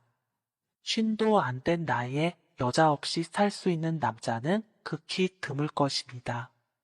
꼭 밤을 보낼 여자가 아니더라도 여자가 있어야 덜 외로울 테니까요. 아주머니들, 할머니들만 사는 이 동네에서 여자를 만나기란 불가능했죠. 물론 혼자 사는 아주머니들과 할머니들도 있습니다. 하지만 그분들을 여자로 본다는 것은 상상도 하지 못했어요. 제가 어렸을 때부터 봤던 분들이니까요. 시골에서 농사일을 하고 어쩌다가 저녁에는 읍내로 나가 친구들과 술 한잔 먹고 들어오는 것이 외로움을 달래는 유일한 일이었습니다. 외로움에 몸서리가 처질 정도였어요. 솔직히 말하자면 여자 생각이 났던 것이죠. 막상 여자를 만나려고 하면 또 귀찮기도 했습니다. 진들이 이혼녀나 노처녀를 소개해 주어 만나보기도 했지만 그리 오래 가지는 못했어요. 연애의 단계를 밟아 나가는 것도 솔직히 이젠 귀찮아졌습니다. 그래도 여자들은 많이 따르는 편이었습니다. 저는 이 동네 땅 부자 집 외아들이니까요. 앞집에는 할머니 한 분이 살고 계십니다. 요즘 한창 저와 즐거운 시간을 보내고 있는 고마운 분이죠. 그 할머니는 제가 어렸을 때부터 앞집에 살고 계셨어요. 할아버지는 몇 년 전에 돌아가셨습니다. 할머니는 아들 둘이 있는데 아들 둘 다 도시로 나가 직장을 다니며 살고 있습니다. 저희 부모님은 그 할머니 집에 무슨 일이 생기면 저에게 가보라고 하셨습니다. 할머니 집에 가전제품이나 전등이 고장나면 제가 가서 고쳐드리곤 했죠. 겨울철에 할머니 집의 숫도가 얼면 녹이는 일도 했습니다. 할머니는 제가 본인의 아들들보다 훨씬 낫다고 하시며 저에게 늘 고맙다고 하셨어요. 저도 귀찮을 때가 있죠. 하지만 이웃끼리 서로 돕고 사는 거라며 저희 부모님은 그 할머니 집에 문제가 생기면 저에게 꼭 가보라고 하셨습니다. 할머니의 아들 중 큰 아들은 할머니의 집에 오면 꼭 저에게 줄 선물을 사가지고 와서 제게 주었습니다. 빵이나 음료수 등을 주는데 제가 그런 것을 거의 먹지는 않지만 고맙게 받기는 했습니다. 할머니의 큰 아들은 자기 어머니를 살펴주는 저에게 고마움의 표시를 하고 싶었겠죠. 그런 성의를 무시할 수도 없었습니다. 할머니는 엄청 고운 분이에요. 얼굴도 예쁜 할머니입니다. 할머니는 말도 곱게 하시고 웃을 때는 마치 천사 같아요. 할머니는 젊었을 때 정말 훨씬 더 예뻤을 것 같습니다. 하지만 지금도 아름다워요. 작년에 할머니가 친척 결혼식이 있다고 옷을 차려입고 나왔을 때는 마치 귀부인 같은 느낌에 눈이 부실 정도였습니다. 그 할머니는 농사일도 참 열심히 하십니다.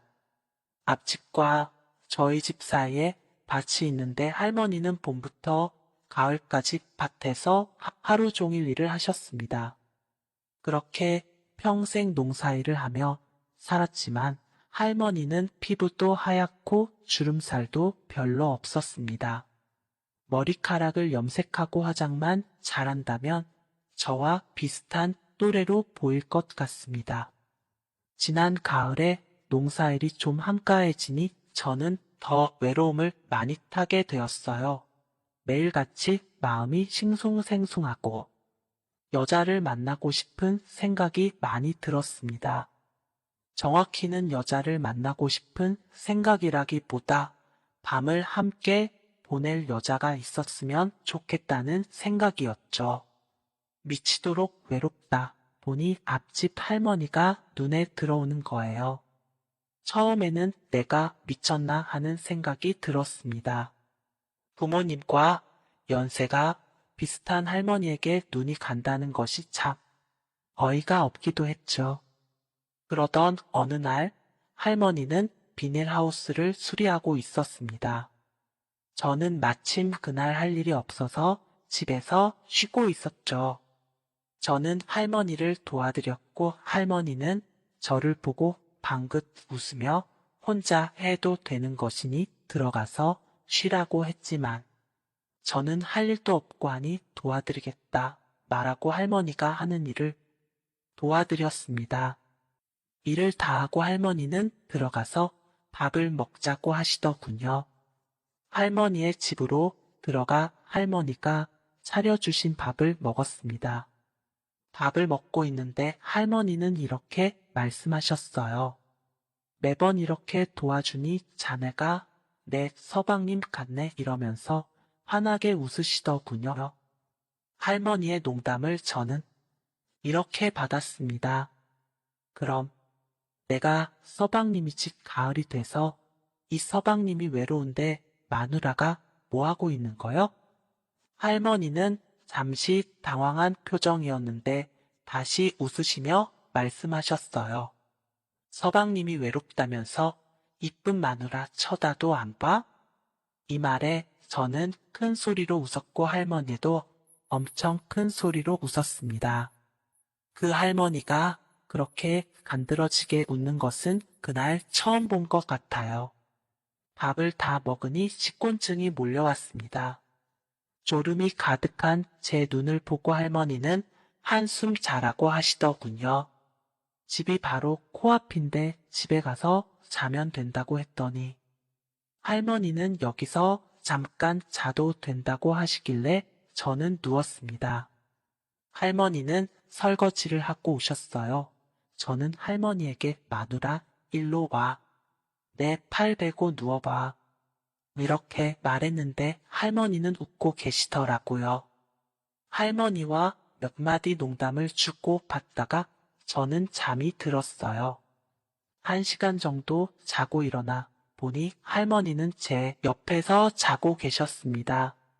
저는 조용히 일어나서 나오려고 했는데 할머니도 잠에서 깨더군요. 할머니는 저에게 오늘 고맙다고 하셨습니다. 저는 고마우면 이 서방님의 외로움을 달래줘야지 그냥 잤어? 이렇게 말했어요. 할머니는 서방님이 그냥 내 잠만 잤으면서 내가 뭘 어떻게 해줘야 한대? 이러면서 눈을 가늘게 뜨며 웃더군요. 저도 웃으면서 할머니에게 인사를 했습니다. 저 갈게요. 쉬세요. 제 말에 할머니는 어머, 이 서방님 좀 봐. 마누라 한껏 달뜨게 해놓고 그냥 간다고? 이렇게 말했습니다. 저는 머릿속이 혼란스러웠어요. 할머니가 진심으로 하는 말일까? 이런 생각도 잠시 들었지만 설마 할머니가 장난을 치시는 거겠지. 이렇게 생각하고 웃으며 할머니 집에서 나와 저희 집으로 돌아왔습니다. 다음날 할머니는 밭에서 또 일을 하고 있었어요.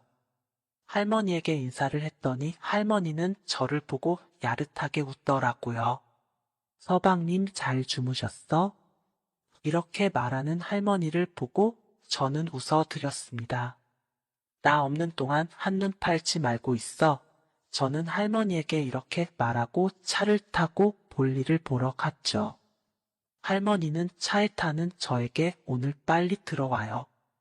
이렇게 말하며 손을 흔들며 인사를 해 주었습니다. 저는 그날 저녁에나 집에 들어왔어요. 차에서 내리는 저에게 할머니는 또 장난을 치는 거예요. 서방님은 오늘도 마누라를 독수공방하게 하려나? 혼잣말처럼 이렇게 말을 하더군요. 저는 너무도 외로웠던 나머지 떨리는 마음으로 할머니에게 물어봤습니다. 지금 하는 말이 진심이요? 할머니는 웃으면서 농담한 것을 가지고 그렇게 심각하게 말하냐고 하더군요. 저는 농담이 아니라고 말했습니다. 할머니는 본인이 이렇게 늙었는데 나 같은 젊은 남자는 언감생심 꿈도 못 꾼다고 하시더군요. 저는 이렇게 고운 할머니가 무슨 그런 소리를 하냐고 정색을 하고 말했어요. 할머니는 당황스러운 표정을 지었습니다. 할머니는 저에게 그렇게 외롭냐고 묻더군요. 저는 너무 힘들다고 했습니다. 할머니는 제가 오죽하면 자기 같은 늙은이에게 그런 생각을 했겠냐고 제가 너무 가엾다고 하시는 거예요. 저는 그런 게 아니라 할머니가 너무 곱고 예뻐서 그런 생각을 된 것이라고 말했죠. 할머니는 나도 몰라. 마음대로 해. 이렇게 말씀을 하셨습니다. 마침 주변에는 아무도 없었고 저희 집에는 부모님도 안 계셨어요. 저는 할머니의 손을 잡고 할머니의 집으로 이끌었습니다. 할머니는 순순히 저를 따르더라고요. 할머니의 집으로 가서 할머니와 일을 치렀습니다. 뜨거운 시간을 보내고 나서 할머니는 제 머리를 쓰다듬으면서 이렇게 말씀을 하셨어요. 서방님, 항상 기다리고 있을게요. 자주 놀러와요. 이 말이 저는 너무 듣기 좋았어요. 그 후로 저는 부모님이 집에 안 계실 때면 할머니에게 놀러 갔습니다. 밭에서 일하고 있는 할머니를 불러 손을 잡고 할머니 집으로 이끌었죠. 할머니는 한 번도 저를 거절하지 않았어요. 한 번은 제가 할머니에게 물어본 적이 있습니다. 저 때문에 힘들지 않냐고 물었더니 서방님인데 그럼 어떡해? 이러면서 웃으시더라고요. 한 번은 밭에서 일하고 있는 할머니에게 집으로 들어가자고 했더니 아이 지금은 아들내미가 와 있어요. 서방님, 아들내미 가면 내가 곱빼기로 해줄게. 응? 조금만 참을 수 있죠? 이러더라고요. 할머니는 참 남자 마음을 녹이는 재주가 있습니다. 저는 장난기가 발동해 할머니에게 이렇게 말했어요. 마누라가 너무 예뻐서 못 참겠는데? 했더니 할머니는 그럼 어째요? 저기 숲에라도 들어가서 볼일 보고 올까나? 저는 할머니에게 웃으며 고맙다고 말하고 있다 저녁에 보자고 했어요. 저녁이 되어 할머니는 전화를 하셨습니다. 아들내미가 갔으니 아까 못 본 볼일을 보러 오라는 것이었어요. 집에서 나와 보니 할머니는 밭에서 쪼그려 앉아 소변을 보고 있었습니다.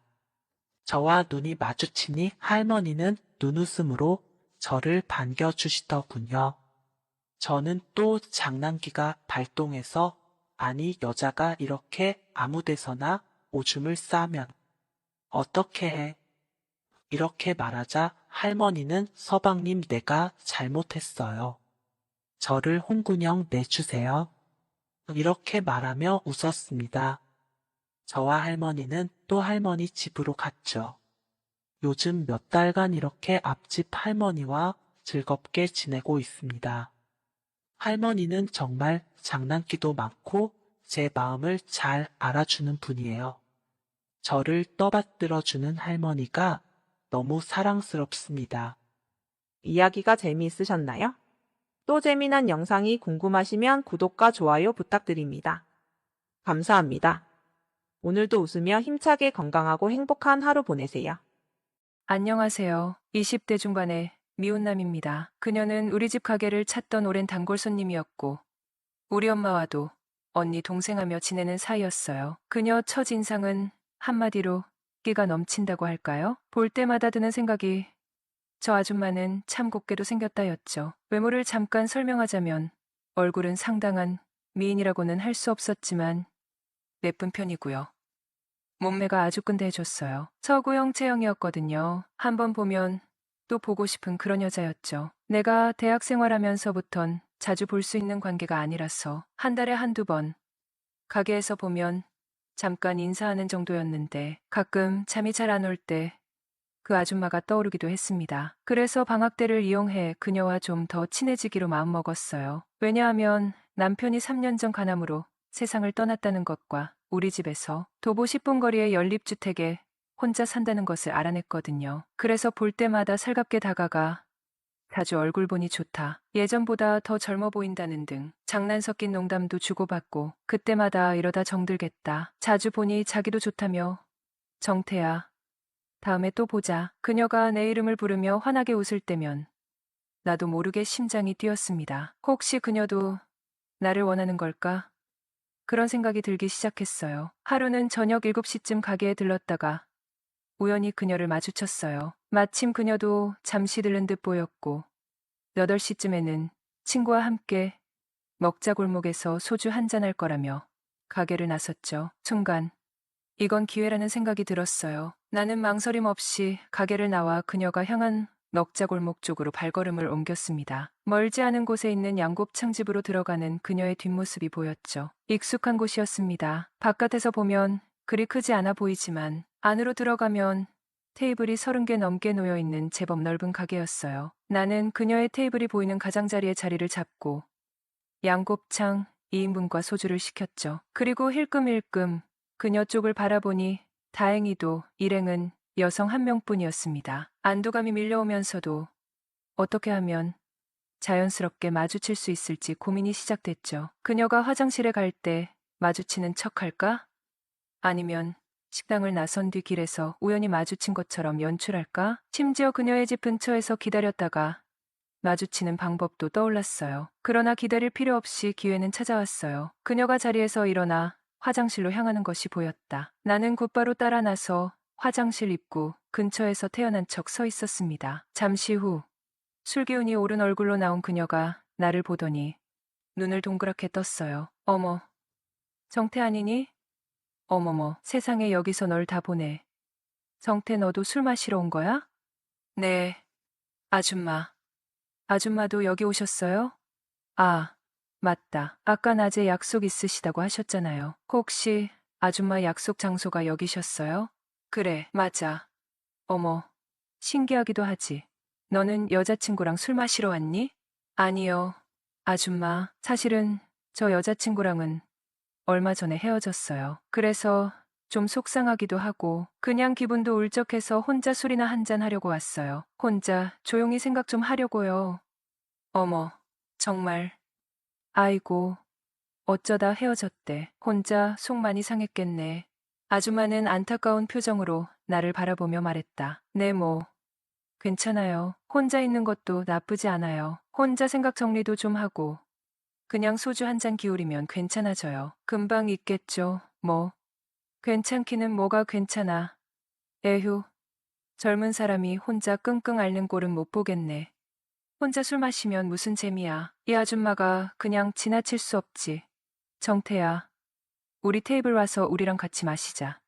응? 어때? 아줌마가 술 친구 해줄게. 아줌마랑 같이요? 제가 갑자기 끼어들어도 괜찮을까요? 그럼, 당연히 괜찮지. 마침 나도 오늘따라 영 술 맛이 안 나던 참인데. 같이 합석해. 아, 그래도 저 때문에 친구분이랑 두 분만의 오붓한 시간 보내시는 건데, 제가 괜히 끼어들어서 어색해지거나 불편하시진 않을까요? 아이고, 그런 걱정은 전혀 할 필요 없어. 우리 봉순이는 그런 거 전혀 신경 안 써. 오히려 낯선 사람하고 이야기하는 거 엄청 좋아해. 워낙 털털한 성격이라 사람 가리는 성격도 아니고. 그리고 아줌마는 짓궂은 미소를 지으며 말을 이었다. 내 친구 말이야.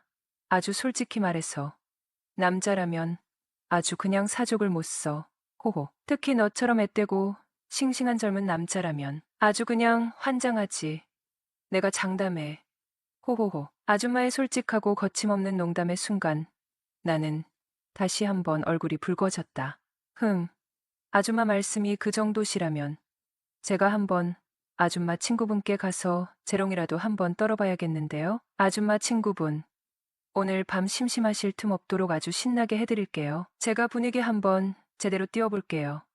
장난스럽게 받아치며 맞장구를 쳤다. 술 기운이 살짝 오른 탓인지 아니면 아줌마의 유쾌한 분위기에 물든 건지 평소에는 상상도 못할 능글맞은 농담이 술술 튀어나왔다. 잃어버렸던 유머 감각이 되살아나는 기분이었다. 그래, 아주 좋아. 바로 그거야. 그래, 오늘 밤 아주 그냥 신나게 한번 놀아보자. 아주 그냥 잊고 있었던 젊음도 되찾고 내가 아주 제대로 판을 깔아줄 테니까.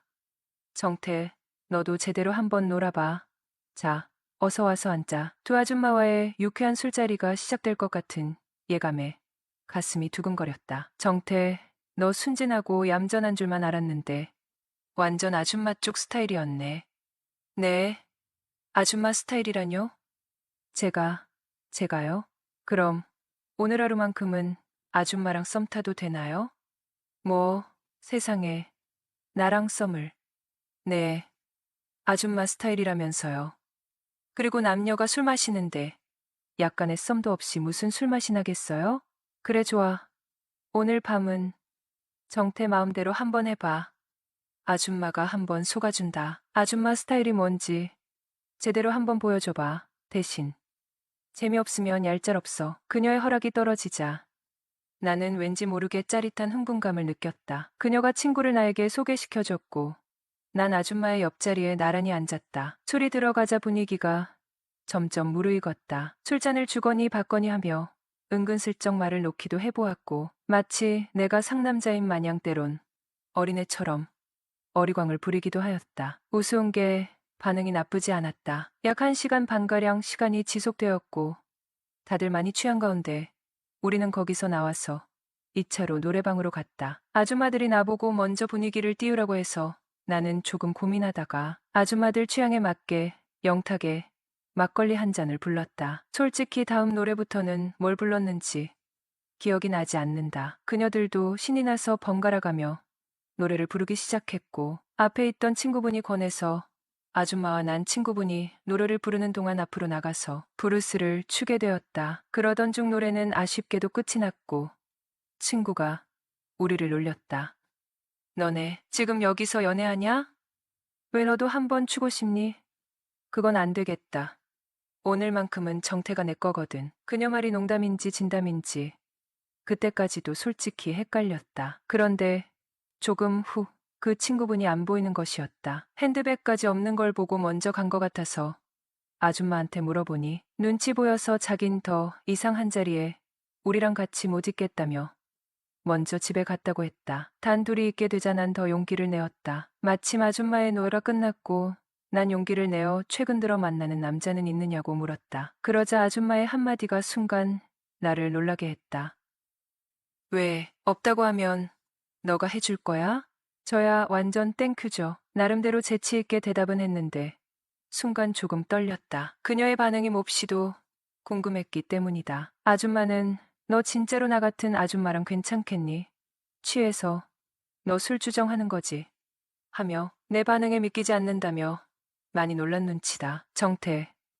그럼 우리 진실 게임 하면서 술 마시는 게 어때? 진실 게임요? 응, 그러니까 진실만을 말하는 거야. 일테면 우리가 상식적으로 하는 일반적이고 다듬어진 말이 아니라 바로바로 생각나는 말들을 하는 거야. 그것이 상소리가 돼도 상관하지 않고 마음속의 언어를 생각나는 대로 말하는 거야. 방법은 먼저 상대방의 질문에 답하고 묻는 거야. 그럼 내가 먼저 할게. 나, 어때? 네. 아니야. 그렇게 하는 게 아니고 바로 생각나는 대로 답하는 거야. 저 질문을 잘 못 알아들어서 질문이 의도하는 바가 무엇인지를 생각해도 안 돼. 그냥 잘못 들었으면 잘못 들은 대로 자기가 하고 싶은 말만 하면 돼. 다시 할게. 나, 어때? 이뻐요. 나는 어때요? 멋진 남자. 아까 나랑 애인 하겠단 소리 진심이야? 진심이죠. 내가 애인으로서는 어때요? 나야 완전 좋지. 그럼 우리 오늘부터 애인 할래? 좋아요. 그녀가 나의 첫정이었다. 약 1년 뒤 어느 날 밤 채팅 어플을 통해 그냥 생각 없이 상대를 물색하고 있었다. 어찌저찌 하다 보니 제 채팅 신청을 받아준 이름은 봉순이고 나이는 42살인 아줌마와의 대화가 시작되었는데 남편은 평범한 샐러리맨이었는데 결혼 10년 차가 되니 서로 애정도 떨어지고 매일 싸우다 보니 지쳐서 3년 전 이혼하고 혼자 살고 있다더군요. 서로 대화가 잘 통했어요. 시간이 지나면서 우리는 농담도 쉽게 주고받고 때로는 가벼운 장난 섞인 대화도 오갔어요. 그러다 보니 호칭도 처음엔 닉네임으로 부르다가 나중에는 자기야 서방님 같은 장난스러운 호칭도 자연스레 나오게 되었어요. 그녀는 40대, 나는 20대. 처음에는 단순한 친구라고 생각했지만 점점 대화의 분위기가 미묘하게 변하기 시작했어요. 일상의 소소한 이야기에서 조금 더 개인적인 이야기로 넘어가더니 자연스럽게 서로의 감정을 떠보는 듯한 말들도 오갔죠. 장난처럼 시작된 대화였지만 가끔은 그 장난이 농담만은 아닌 듯한 분위기도 느껴졌어요. 그녀는 오랫동안 같은 일상을 반복하며 지내왔다고 했다. 고등학생인 아들이 있었고 일과 가정 사이에서 바쁜 나날을 보냈다. 그러던 중 나와의 대화가 그녀에게 작은 탈출구가 된 듯했다. 처음에는 가벼운 대화였지만 점점 더 깊어졌죠. 나 아줌마랑 한번 만나보고 싶었는데 그게 봉순 씨였으면 좋겠어. 정말? 나도 어린 총각 한번 만나보고 싶었는데. 있잖아. 정태야, 너랑 얘기하고 있으면 가끔은 내 나이도 있게 돼. 그럼 저랑 만나시면 되겠네요? 나야 숫자일 뿐이죠. 그녀도 웃었지만 한동안 말이 없었다. 그러다 조심스럽게 말을 꺼냈다. 그런데 정말로 나 같은 사람도 괜찮아? 뭐 어때요? 서로 맞으면 앞으로 종종 보는 거고 아니다 싶으면 빠빠이 하면 그만이죠. 그래서 채팅을 시작한 지 나흘 만에 서로의 연락처를 주었고 만날 약속까지 정하게 되었던 거죠. 며칠 후 그녀의 회사 근처에서 만나기로 했어요. 저녁 7시쯤이었다. 그날 하늘은 잔뜩 흐려 있었는데 다행히 비는 오지 않았다. 퇴근하고 약속 장소에 먼저 나와 기다리고 있는 그녀를 발견하고 창문을 내려 혹시 미숙 씨. 그녀가 고개를 끄덕이길래 무작정 차에 태웠다. 근데 낯이 익다. 어디서 많이 본 듯한 얼굴이다. 어디서 봤을까? 어디서 보았을까? 어디서도 본 기억은 없다. 낯이 익을 뿐. 그래도 나는 어디서 많이 본 듯한 느낌이 들어 머리를 굴려보았는데도 생각이 나지 않는데 낯이 설지 않다는 건 이상한 일이었다. 어디서 보았을까? 우리 가게 오는 손님인가? 저기 봉순 씨, 우리 언제 만난 적이 있었던가요? 왜 이렇게 얼굴이 낯설지가 않은 거죠? 그녀도 비슷한 생각이었는지 내 얼굴을 정면으로 한참을 쳐다보더니 혹시 양곱창집 수진이라고 하는 겁니다. 그렇습니다. 약 1년 전 수진 아줌마와 양곱창집에서 술자리를 함께했던 그녀였습니다. 이후 뻘쭘해서 차 안에서도 무슨 말을 해야 할지 몰랐고 그녀도 어색한지 한동안 말 없이 있었죠. 그때 갑자기 큰 비가 내리기 시작했어요. 둘 다 어쩔 줄을 몰라하며 분위기가 영 심상치가 않아서 어디 들어가지도 못하고 커피를 테이크아웃하고 차는 비교적 사람들이 많이 다니지는 않는 한적한 길에 세웠죠. 수진 아줌마 친구여도 난 상관없는데 봉순 씨는 어때요? 그랬더니 자기가 먼저 하고 싶었던 얘기래. 우리 복잡하게 얽힌 사연은 서로 잊자는 거였죠. 내가 맘에 들어서였는지 아니면 그날 남자가 필요했던 건지. 암튼 서로 마음을 확인하는 순간이었다. 상황이 이렇게 되고 보니 이제 눈치 볼 것도 없어진 거지. 이혼하고 남자는 몇 번이나 만나봤어요? 이후 그녀의 한마디가 순간 나를 놀라게 했다. 3년 전에 이혼하고 한 번도 다른 남자를 만나본 적이 없네요. 그럴 기회도 전혀 없었죠. 무슨 팔자가 이런지 내가 남자 복이 없나 봐요. 뻔한 거짓말인 걸 알면서도 그러려니 하였다. 그럼 앞으로는 제가 옆에 있어 드리죠? 정말? 네.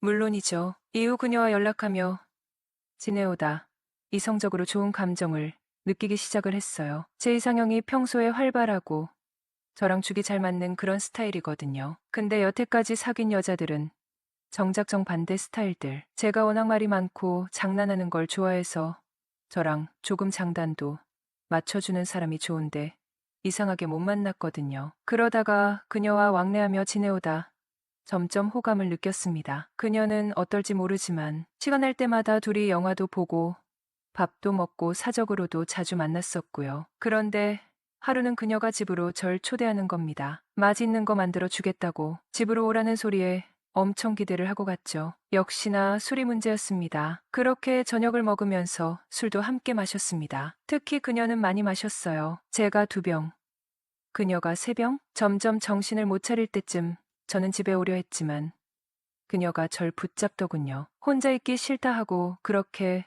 어영부영 그녀 집에서 아침까지 있게 된 겁니다. 그러다 누나가 먼저 과거 얘기를 꺼냅니다. 신랑이 바람나서 이혼을 했다는 둥, 외롭다는 둥, 힘들다는 둥, 어떻게 해야겠냐는 둥. 정태아, 그녀는 아직이 내 이름을 불렀다. 나는 자연스럽게 그녀를 바라보았다. 술 기운이 올라서인지 그녀의 눈빛은 더욱 촉촉하고 진지해 보였다. 나 사실 너 좋아해. 숨이 멎을 것 같았다. 예상하지 못한 건 아니었지만 막상 직접 듣고 나니 마음이 격하게 뛰었다. 그녀는 내 손을 꼭 잡으며 계속해서 말했다. 가끔씩 생각날 때 보는 사이가 아니라 진짜 애인으로 만나고 싶어. 나이 차이가 나는 거 나도 알아. 근데 그게 중요할까? 나는 한참이나 그녀를 바라보았다. 그녀의 표정에는 설렘과 불안이 뒤섞여 있었다. 내 대답이 그녀에게 얼마나 중요한 의미를 가지는지 느낄 수 있었다. 우리 집에도 자주 놀러 오고 시외로 나가서 데이트도 하고 싶어. 단순 엔조이가 아니라 연인으로 말야. 함께 맛있는 것도 먹고 여행도 가고 그냥 내가 내 곁에 있었으면 좋겠어. 20살이라는 나이 차이. 하지만 그녀와 있을 때 나는 나이 차이를 크게 의식한 적이 없었다. 그녀와 함께하는 순간들은 언제나 즐거웠고 편안했으며 무엇보다도 설레었기 때문이다. 저도요. 그녀의 눈이 살짝 커졌다.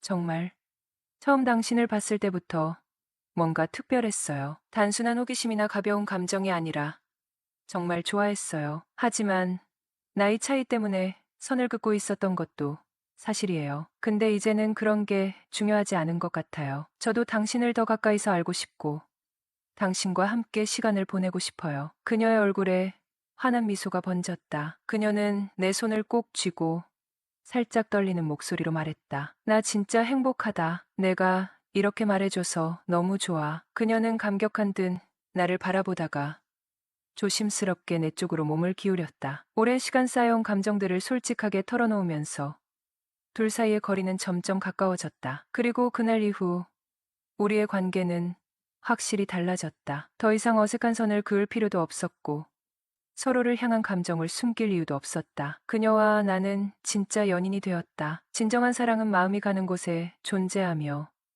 세상의 어떤 기준도 그것을 막을 수 없다. 그날은 맑은 초여름의 기운이 완연했다. 30여 분을 달려 도착한 아파트는 깔끔한 정원이 인상적인 신축 단지였다. 주차장에 차를 세우자 흰 셔츠 위에 가볍게 걸친 베이지색 가디건과 청바지가 멋스러운 처남댁이 나를 기다리고 있었다. 아주버님 오셨어요. 그녀의 목소리는 마치 따뜻한 봄 햇살처럼 밝았다. 해맑게 웃는 그녀의 모습은 평범한 순간을 특별하게 만드는 힘이 있었다. 춘백의 얼굴은 햇살을 받아 더욱 빛났고 그 눈매는 보는 이를 매료시킬 만큼 매력적이었다. 우리 착한 처남댁, 이렇게 마중 나와 주다니 감동인데? 호호, 사실 마트에서 식용유 사오던 길에 우연히 마주친 거예요. 내 얼굴 보려고 기다린 줄 알았는데. 실망하셨어요? 그녀가 고개를 살짝 갸웃하며 장난스럽게 묻는다. 그치. 조금 실망스럽지. 너무 실망하지는 마세요. 사실 조금은 보고 싶긴 했으니까요. 그녀와의 대화는 늘 유쾌하면서도 묘하게 설렘을 안겨주곤 했다. 조금은 보고 싶었다는 그녀의 말이 머릿속에서 맴도는 가운데 우리는 자연스럽게 엘리베이터 앞에 섰다. 아주버님, 엘리베이터 버튼은 제가 눌러드릴게요. 그녀는 말과 함께 경쾌하게 버튼을 눌렀다. 오, 서비스까지? 이런 대접 처음 받아보는데. 호호, 이런 대접 받고 싶으시면 자주 만나야죠. 문이 열리고 우리는 나란히 엘리베이터에 탔다. 엘리베이터가 부드럽게 올라가는 동안 짧은 침묵이 흘렀다. 그녀가 가방 안을 뒤적이며 말했다. 아, 참, 아주버님. 이따 저녁 식사 때 술은 안 하실 거죠? 왜? 내가 술 마시면 안 돼? 호호. 안 되는 건 아닌데요. 제가 저녁 내내 아주버님 상대하느라 힘들잖아요. 그녀가 장난스럽게 눈을 흘기며 말했다. 뭐, 오늘은 자제해야 하나? 내가 웃으며 말하자 그녀가 고개를 끄덕이며 의미심장하게 웃었다. 그럼요. 아주버님이 술 안 취래야 제가 더 재미있게 놀아드릴 수 있잖아요. 처갓집은 경상도의 전형적인 가족이었다. 묵직하고 과묵한 장인어른과 닮은 아내. 그리고 역시 말수가 적은 처남. 하지만 처남댁은 달랐다. 활발하고 애교 많은 그녀는 마치 처갓집의 활력을 담당하는 사람 같았다. 그녀와 나는 취향이 비슷했고 한잔하며 늦은 시간까지 이런저런 이야기를 나눌 때면 시간 가는 줄 몰랐다. 행사나 명절에 그녀를 만나면 늘 반가웠다. 그녀의 다정한 말투와 자연스러운 스킨십은 때론 친구처럼, 때론 애인처럼 느껴졌다. 다 같이 모인 가족들의 웃음소리가 공간을 가득 채웠다. 밖에서는 초여름, 저녁바람이 불어오고 처남댁이 준비한 와인의 향긋한 냄새가 퍼지는 순간 그녀가 와인잔을 건네며 장난스럽게 눈을 찡긋했다. 아주버님, 이 와인 맛있을 거예요. 제가 골랐거든요. 믿고 마셔도 되겠네. 그럼 한 잔 받을까? 그녀는 정말 내 마음속 도파민을 자극하는 특별한 존재였다. 처남댁이 6개월 전 우리 동네 근처에 있는 신축 아파트를 분양받아 이사 온 이후로 우리의 왕래는 부쩍 잦아졌다. 평소에도 종종 안부를 묻는 메시지를 주고받곤 했지만 가까이 살게 된 이후로는 자연스럽게 서로의 일상 속에서 마주치는 일이 많아졌다. 카톡으로 가벼운 메시지를 보내왔다. 아주버님, 오늘 바쁘세요? 커피 한 잔 마시고 가면 좋겠네요. 그 말은 언제 들어도 달콤했다. 나와 처남댁은 공식적인 인사치레를 넘어선 가벼운 대화를 나누는 사이가 되었기 때문이다. 카페에 도착하자 그녀는 카운터에서 주문을 하고 양손에 커피와 그녀가 좋아하는 연유 밀크 모닝 빵을 들고 종종 걸음으로 내게 다가왔다. 쏟아질까 조심스러운 걸음걸이가 무척 귀여워 보였다. 아주버님, 드세요. 제가 아주 맛있는 걸로 골랐어요. 잘 먹을게, 처남댁. 정말 고마워. 내 미소에 그녀가 가만히 날 보더니 장난스럽게 물었다. 아주버님, 기분 좋은 일 있으세요? 왜 그렇게 웃으세요? 그냥 처남댁이 사랑스럽게 보여서. 그녀가 고개를 갸웃하며 제가요? 사랑스럽다는 말은 우리 신랑도 안 해주는데 아주버님이 해주시니까 기분이 좋으면서 묘하네요. 처남이 그 정도 말도 안 해준다고? 그건 좀 서운할 만한 포인트인데 우리 신랑 성격 아시잖아요. 재미도 없고. 나는 고개를 끄덕이며 빵을 한 입 베어 물었다. 부드럽고 은은한 단맛에 살짝 짭짤한 버터의 맛이 섞여 절묘했다. 이거 맛있네. 이 빵이 처남댁이랑 좀 비슷한 것 같은데 빵이 저랑 비슷하다뇨? 그게 무슨 말이에요? 단짠단짠. 매력이 넘친다는 거지. 그녀가 빵을 내려놓고 한 손으로 입을 가리며 웃었다. 아주버님은 정말 표현이 제 맘에 쏙 든다니깐요. 잠시 대화를 이어가다 나는 슬쩍 물었다. 결혼 생활은 어때? 요즘도 잘 지내지? 그녀는 순간 말을 멈추고 표정이 어두워졌다. 사실 이사 오고 나서부터 뭔가 더 어색해졌어요. 부부관계도 거의 없어졌고요. 예전만큼 나한테 신경을 쓰지 않는 것 같기도 하고. 그녀의 말투는 쓸쓸했다. 나는 조심스럽게 다시 물었다. 그럼 처남댁도 많이 힘들겠네. 혹시 처남 몰래 애인이라도 한 명만 들어보는 건 어때? 네? 애인이요? 그녀가 눈을 동그랗게 뜨며 물었다. 아니야, 농담이야. 분위기가 너무 진지해져서 장난친 거야. 귀담아 듣지 마. 그녀가 순간 어이없다는 듯 웃음을 터뜨렸다. 아주버님도 참. 그런 일이 생각처럼 쉽나요? 그럼 아주버님처럼 대화 잘 통하는 사람 있음 한 명 소개해 주시던가요? 뭐, 진심이야?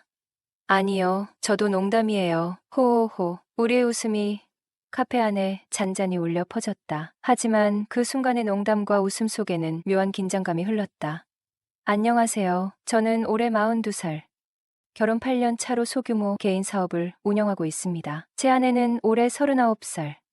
그리고 아들 하나가 있습니다. 아내와의 인연은 제가 대학을 졸업한 후 첫 직장에서 시작되었습니다. 천안에 있는 회사에 입사하며 사회생활을 시작했을 무렵 아내와 입사 동기로 만나게 되었죠. 처음엔 단순히 동료였지만 어느 날 술자리에서 그녀가 먼저 고백을 했습니다. 사실 너 좀 좋아해. 오빠가 참 마음에 들어. 나랑 사귀자 오빠. 처음 듣는 솔직한 고백에 어리둥절했지만 그녀의 적극적인 태도와 밝은 모습에 점점 이끌리게 되었습니다. 그렇게 우리는 연인으로 발전했고 뜨겁게 사랑한 끝에 결혼까지 이르게 되었습니다. 아내는 키 168cm의 늘씬한 몸매에 예쁘장한 얼굴로 처음 만났을 때부터 제 마음을 사로잡았습니다. 그녀의 당당한 태도와 일의 열정적인 모습은 정말 매력적이었죠. 하지만 결혼 생활이 이어지면서 그녀의 무뚝뚝한 성격과 애교 없는 태도가 점점 아쉽게 느껴지기 시작했습니다. 경상도 출신 특유의 솔직한 말투가 때로는 지나치게 직설적으로 느껴지기도 했고 사소한 다툼이 쌓이면서 관계는 조금씩 소원해졌어요. 시간이 지나며 권태로움이 우리 사이에 자리 잡았고 결혼 초기의 설렘은 점차 잊혀갔습니다. 서로 다른 성격에서 오는 차이와 반복되는 일상 속에서 자연스레 멀어져 갔습니다. 저는 점점 아내와의 대화보다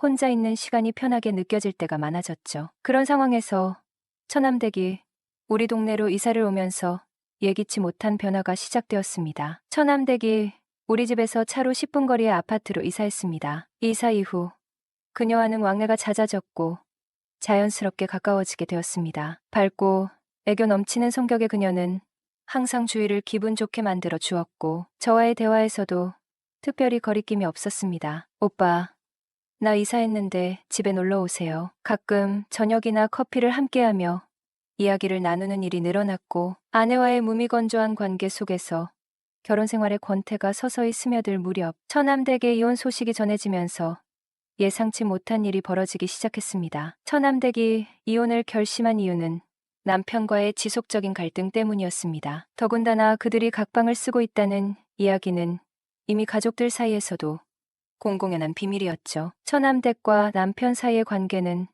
오래전부터 소원해져 있었고 그들의 이혼 소식은 어느 누구에게도 큰 충격으로 다가오지 않았습니다. 그녀는 결혼 생활 내내 외로움과 고립감을 호소하며 남편의 무관심과 냉담한 태도에 힘들어했습니다. 오빠, 저희는 이미 몇 년 전부터 같은 집에 살면서도 남남처럼 지냈어요. 그녀는 담담하게 이야기를 꺼냈지만 그 말 속엔 깊은 상처와 포기가 담겨 있었습니다. 각방을 쓰기 시작한 이후로는 더 이상 달라진 게 없었어요. 그저 서로의 존재를 무시하며 지내왔던 것 같아요. 그녀의 말은 그녀가 오랜 시간 마음의 문을 닫아두고 살았다는 것을 보여줬습니다. 이혼 후 새로운 시작을 위해 우리 동네로 이사를 오게 된 그녀는 다시금 삶을 추스르고자 했습니다. 하지만 모든 것을 혼자 감당해야 하는 현실 속에서 점점 더 외로움을 느꼈고 그때마다 저에게 의지하려 했습니다. 오빠, 여기서 새로 시작하려니까 너무 막막해요. 집에 한 번씩 놀러와 주시면 안 돼요? 그녀의 부탁은 간절했고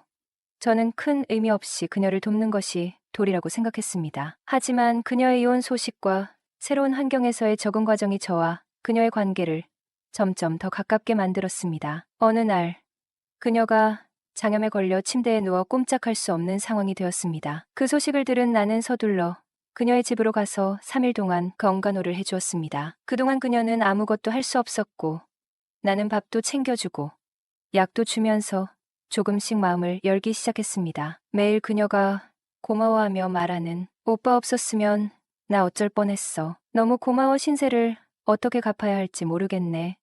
무슨 그런 섭섭한 말 하지 마. 내가 아니면 누가 챙겨. 솔직히 내가 처남댁 만날 때마다 이혼 얘기를 언급해서 가스라이팅 당해 이혼했을까봐 내가 얼마나 미안했었는데 그녀는 나를 향해 미소 지으며 말했다. 오빠는 날 친동생처럼 생각해서 조언을 해준 거지. 그게 내 선택에 영향을 미친 게 아니니까 부담 가질 필요 없어. 이후 그녀는 내게 이렇게 털어놓았습니다. 나도 오빠 같은 남자 만나 새 출발하고 싶다. 그 순간 그녀의 눈물이 내 가슴을 울렸습니다. 그동안 참고 살아온 것이 얼마나 서러웠을지 그 모든 감정이 담긴 눈물에 나는 어떻게 해야 할지 몰랐습니다. 그녀는 점점 나에게 의지하기 시작했고 그녀의 변화된 모습을 보며 조금씩 마음이 더 가까워지는 걸 느꼈습니다. 유튜브를 보며 요리를 배우기 시작하고 내가 먹고 싶은 것이 있냐고 물어보며 요리를 해주기 시작했죠. 또 작은 일들에 대해 상의하면서 점점 더 많은 시간을 나와 보내고 싶어 했습니다. 대화는 점점 더 자연스럽고 깊어졌죠. 그러던 중 어느 날 그녀와 평소처럼 소소한 이야기를 나누던 중 그녀가 불쑥 말을 꺼냈습니다. 오빠, 만약에 내가 사귀자고 하면 어떨 것 같아?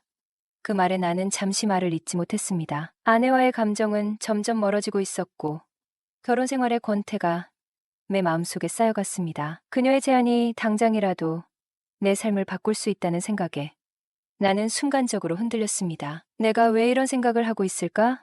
라는 질문이 머릿속을 스쳤지만 그동안 아내와의 관계에서 느껴온 지침과 공허함이 한순간에 나를 흔들리게 했습니다.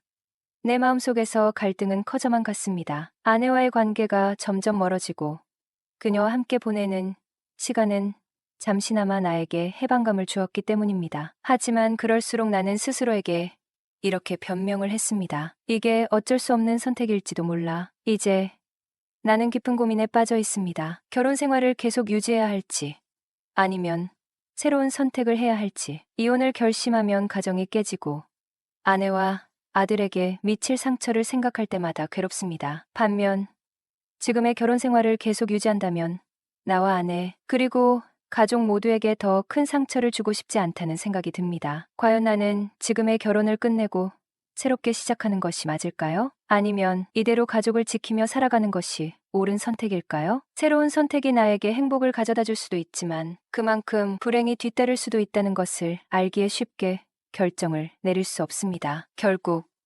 나는 마음속으로 이 말을 떠올립니다. 변화는 종종 새로운 기회를 가져다 주지만 그 기회 뒤에는 우리가 감당할 수 있는 대가가 기다리고 있다. 이처럼 결정을 내리는 순간은 언제나 복잡하고 선택마다 그에 따른 결과가 있습니다. 어떤 길을 가든 결국 중요한 것은 자신의 진정한 행복과 내면의 평화를 찾는 것입니다.